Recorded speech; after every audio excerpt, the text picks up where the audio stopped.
Selamat malam Bapak Ibu, saudara-saudara, para sobat dan hadirin Tuhan sekalian. Kita bertemu kembali dalam channel kita, Lifelong Education, Pendidikan Sepanjang Hayat.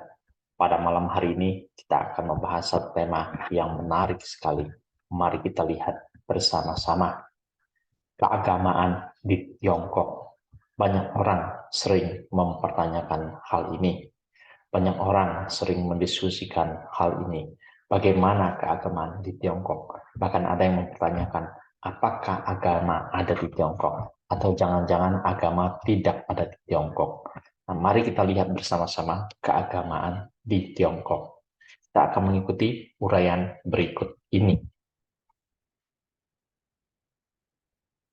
Kabar yang beredar adalah, sebagian orang mengatakan, agama ditekan di Tiongkok. Atau agama sangat dibatasin di sana. Di berita yang beredar, di satu pihak mengatakan, agama mengalami tekanan, dan agama mengalami pembatasan yang hebat di China. Artinya orang-orang yang beragama di sana, agama apapun dia, mengalami tekanan, juga sangat dibatasi. Nah, Bapak Ibu, saudara-saudara, para sobat dan hadirin Tuhan sekalian. Di sisi lain, ada juga orang yang berpandangan yang berbeda. Justru mereka mengatakan agama di Tiongkok mendapatkan jaminan kebebasan. Jadi ada kebebasan beragama di Tiongkok. Orang-orang bebas beragama di Tiongkok. Nah, kita berhadapan dengan dua kabar yang beredar seperti ini. Satu yang negatif, satu yang positif.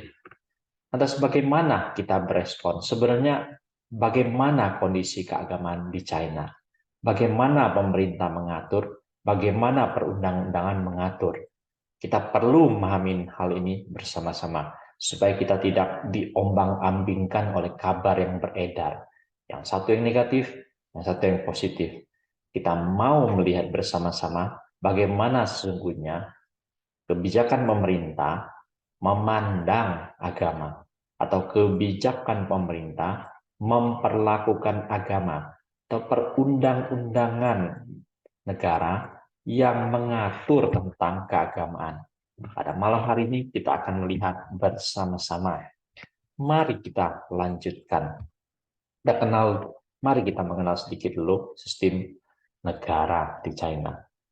Kita tahu bahwa Partai Komunis China amat dominan.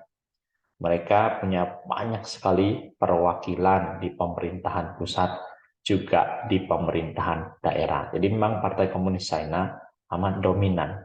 Namun demikian, Bapak Ibu sekalian, jangan kita lupa bahwa terdapat juga perwakilan dari suku-suku minoritas di China di dalam badan negara, yaitu di pemerintahan pusatnya, yaitu semacam DPR atau MPR-nya di sana. Jadi dalam semacam organ terpenting dan paling utama, semacam DPR dan MPR di Tiongkok, sebenarnya di situ terdapat perwakilan dari berbagai suku minoritas yang ada di China. Ada banyak suku bangsa di China, ada 50 suku minoritas lebih. Dan mereka mempunyai perwakilan di dalam DPR MPR di China. Jadi bukan hanya Partai Komunis yang punya suara. Suku-suku minoritas juga punya suara. Suku-suku minoritas dengan budaya adat istiadat juga kepercayaan mereka. Nah, orang-orang ini mereka punya perwakilan di pemerintahan pusat. Jadi kita harus sadari bersama, bukan hanya Partai Komunis yang memegang kendali, tapi perwakilan dari suku minoritas, mereka juga mempunyai perutusannya di dalam DPR, MPR China. Ini adalah sistem negara China secara umum yang kita perlu ketahui bersama. Kita akan melanjutkan, Bapak Ibu, saudara-saudara sekalian. Yang berikutnya kita akan melihat tentang agama. Nah, di China, sebenarnya konstitusi memberikan kebebasan beragama. Di dalam konstitusi yang terbaru, yang sudah beberapa kali revisi atau diamandemen, maka secara khusus, kalau Bapak Ibu hendak membacanya baik dalam naskah Mandarin maupun dalam naskah terjemahannya ke dalam bahasa Inggris itu sekarang terletak di dalam pasal 36, di mana pasal 36 itu bisa dikatakan ada terdiri dari 4 butir. Nah, di situ yang mengatur seluk-beluk tentang agama. Dari konstitusi itu kemudian ada lagi dikembangkan dalam undang-undang khusus mengenai agama. Ada perundang-undangan yang secara khusus mengatur tentang agama. Di sana tentu ada penjabaran-penjabaran yang lebih luas dan lebih terperinci. Tahun 2019 telah diluncurkan undang-undang yang mengatur aktivitas keagamaan yang terbaru. Bapak Ibu bisa cari baik yang berbahasa Mandarin ataupun berbahasa Inggris. Dan silakan dibaca, dipelajari. Maka engkau akan mengetahui sikap pemerintah China memandang atau memperlakukan agama. Sehingga engkau tidak lagi bias, tidak lagi cenderung negatif, atau tidak lagi cenderung positif. Engkau akan punya pandangan yang berimbang. Dan agama, baik dalam konstitusi maupun perundang-undangan, secara umum bisa dikatakan agama mendapatkan keleluasaan di masyarakat. Agama mendapatkan kebebasan di tengah masyarakat. Akan tetapi, agama perlu diawasi oleh negara. Hal ini yang kita harus sadari bersama. Dan sebenarnya negara-negara lain juga berlaku demikian. Satu pihak, agama diberikan keleluasaan. Lain pihak, negara juga pasti perlu mengawasi agama. Bagaimanapun juga, ya agama sebagaimana dari sudut sosiologi merupakan salah satu dari organisasi. Nah, di mana organisasi itu bisa saja terkadang dimanipulasi oleh pihak tertentu, bahkan oleh negara lain, dan membahayakan stabilitas nasional. Dan oleh karena itu, agama di satu pihak mendapatkan keleluasaan China, lain pihak agama juga perlu diawasi oleh negara demi menjamin keutuhan bangsa dan negara, demi menjamin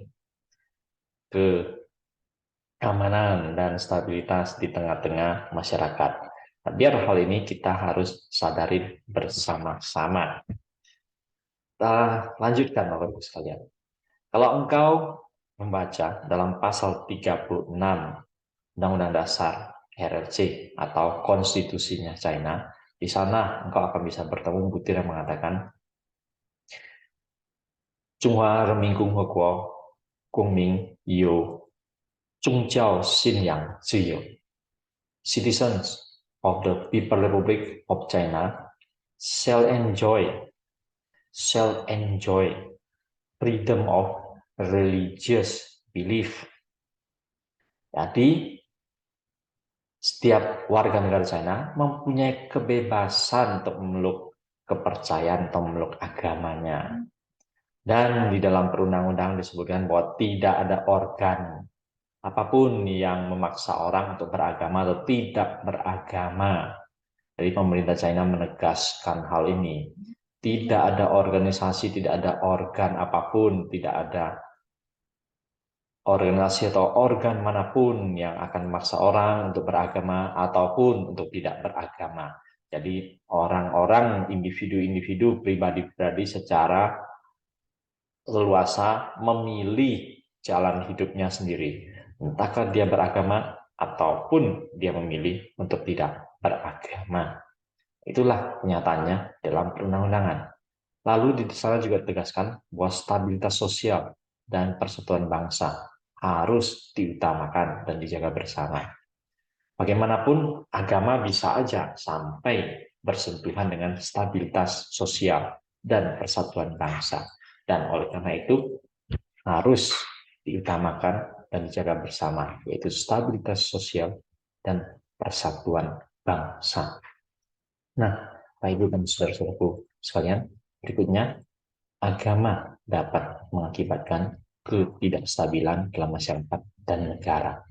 Kita tahu hal ini di negara-negara manapun, baik negara barat, negara timur, Amerika, Eropa, Afrika, Asia, Australia, di mana-mana. Agama sebagai satu unit sosial, satu organisasi, di mana ada sejumlah besar orang-orang yang menganut, yang bergabung dalamnya, bisa saja itu mengakibatkan ketidakstabilan tengah masyarakat dan negara. Nah, oleh karena itu, dan mengkhawatirkan hal ini dan mengantisipasi hal ini, mengatasi hal ini, maka agama perlu dikontrol oleh negara. Negara perlu mengawasi gerak sepak terjang agama, baik secara organisasi maupun para pemimpin-pemimpin agamanya.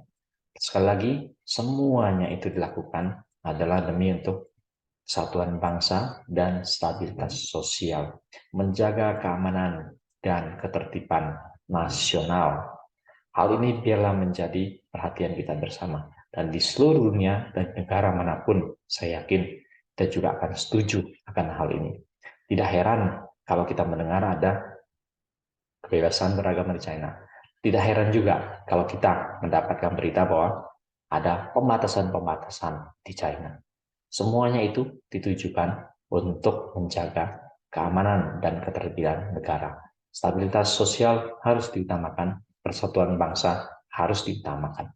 Itulah sikap pandangan pemerintah China terhadap agama.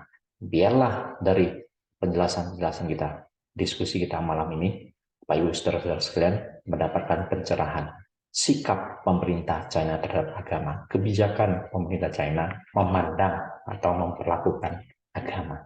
Demikian Bapak Ibu saudara sekalian, selamat malam keagamaan di Tiongkok. Sampai bertemu dalam episode-episode dengan tema-tema yang lebih menarik lagi.